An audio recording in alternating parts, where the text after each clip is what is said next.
Hey, what's up guys? This is Anthony from Anthony's Customs, and for this review, we are looking at the Bandai America Legacy Collection Green Ranger. Now, you guys know that I've reviewed the SH Figure Arts Power Rangers, and I thought they were pretty cool, but I wanted to try out this Legacy Collection because I really like the Green Ranger, and I'm hoping that these are pretty cool figures, and I have to say, I am surprisingly impressed with Bandai of America. They're not exactly known for making high-quality action figures of any variety, and this turned out, for what it is, to be a very cool figure. So let's go ahead and get it off the stand and take a closer look. This guy stands just about 18 centimeters, almost exactly, which makes him just about 7 inches. So he does have a little bit of size to him, maybe a little bit too much size if you were hoping he'd fit in with your Marvel Legends, but it'll be pretty close, so it's probably good enough. And we need to keep in mind that when reviewing a figure like this, we have to realize the price point. This is not meant to be compared to the SH Figure Arts. It's not anywhere near the same price point. It's not meant to be. It is a $20 figure, $20 domestic figure, which obviously if you compare it to some NECA figures, it's not going to even come close, but I'm going to compare it to something more along the lines of a Marvel Legends, and in that regard, I have to say this thing is a success. It's got some great articulation, some pretty nice engineering, and some accessories, which we don't often see in many of the Marvel Legends or let's say DCUC lines or anything like that, which would be comparable. So as far as paint goes, what is there is pretty good.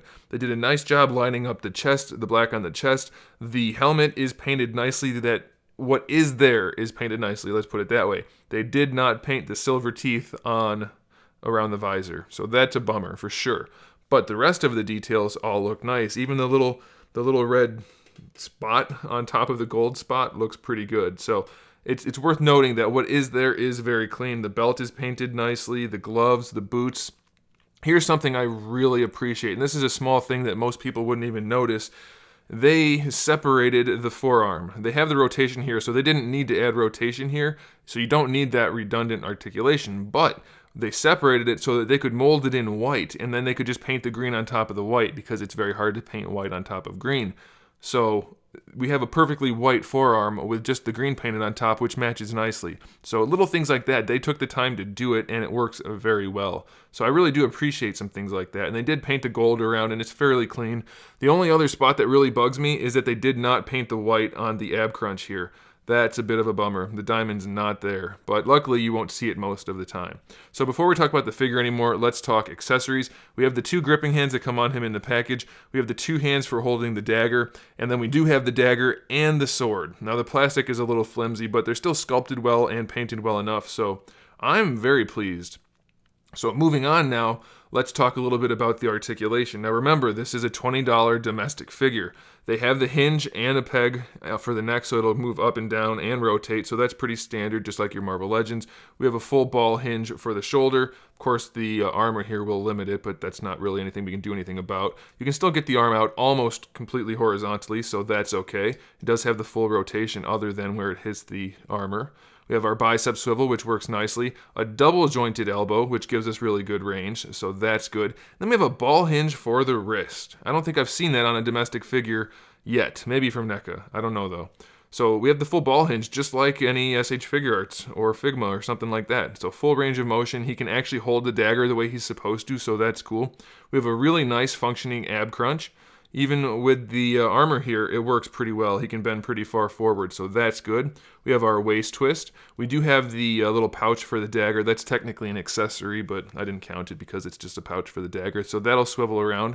For the hips, it's a ball peg that goes into the hip, so you can bring them almost all the way forward. Not quite, though, due to the sculpt, but that's probably okay. I mean, it would be better if it was better, but it's not terrible. They don't go really too far back, just a little bit. And then going out to the side, they go surprisingly far, which I don't understand. Like, most Marvel Legends can't do this, and if you look, I mean, it's not like it's a terrible looking crotch. It's a little gappy, but we get really good range out of it for the most part, so I think it's pretty good. And we do have a thigh swivel here, which, I mean, it's not the best design in the world. No one's saying that, but for what it is, I think they did a pretty darn good job. We do have double jointed knees, which work just fine. No problem there. We have a swivel at the boot, mostly for the same purpose as what I set up here, so that they didn't have to paint the white, but it's also so that you have a swivel if you want it. And we also have a hinge for the ankle and an ankle rocker. So I don't know, I would say that is a pretty good batch of articulation for a figure like this. Now here's something that I have to point out. When I got the figure, the forearms and hands were on the wrong sides. So I had to heat it up and swap out the forearms and swap out the hands. I also had to do the same thing with the lower legs. Now, I don't know, they still look like they're wrong, but I tried putting it the other way and they still look weird. So I think it's just the anatomy is really weird on parts of this guy. But you may not, like, you can see how it's really curvy down here for the boot. That's got to be how it has to go. It can't go any other way. But you can see here how it kind of swoops in like that. I'm guessing that's supposed to be the calf muscle up here and then the skinnier ankle, but it just looks weird. So the anatomy is a little weird, and you may have to swap some parts, so be aware of that. But by and large, it's a really solid figure for the price point. If you didn't get the SH Figure Arts versions, or if you just want to collect some Power Ranger figures, I have to say these are not a bad buy. I like it. It's not the best figure in the world. It's not even better than a lot of other figures, but for what it is, I feel like they did a good job, and I'm happy to have it, and I think most of you guys will be too. So there you go. Thanks for watching, guys. I'm pretty sure this is available at Big Bad Toy Store, so check out the link in the description below. That way you don't have to try to hunt one down, which would be probably impossible at this point. So anyway, make sure you click that subscribe button if you haven't already so that you can see my upcoming videos. And if you actually want to see the videos, turn on notifications by clicking that little bell, because otherwise YouTube may not tell you they're there. And you do want to see them because we have new videos up every single day. Talk about action figures, movies, TV shows, video games, all kinds of fun stuff. So make sure you come back for that. And in the meantime, keep collecting.